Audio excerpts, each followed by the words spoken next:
ওই পারে ফেসে গিয়েছিল কুকুরটা। বন্ধুরা এখন যাচ্ছি নদীতে মাছ ধরতে, দেখি মাছ হয় কিনা, বা অনেকদিন পরে আসলাম নদীতে মাছ ধরতে।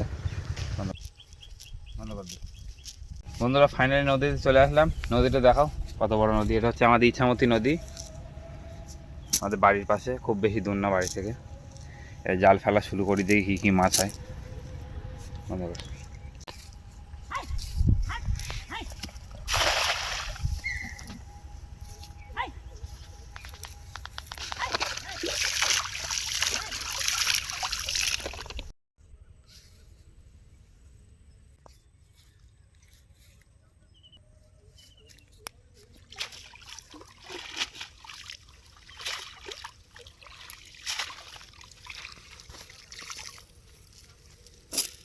বন্ধুরা কোনো মাছ উঠেনি, কপাল খারাপ।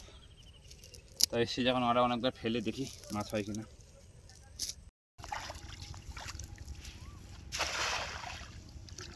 বন্ধুরা লাস্টে অনেকক্ষণ ধরে, প্রায় 1 ঘন্টা ধরে আমি জাল ফেলে যাচ্ছি। গিয়ে এই দেখুন একটা পার্শে মাছের মাছ। এই দেখুন এইটা হচ্ছে আমাদের এখানে তাল কাঁকড়া, তাল কাঁকড়ার বাচ্চা। এই যে একটা গর্তে ঢুকে গেছে, এইটা খাওয়াও যাবে না, এত ছোট।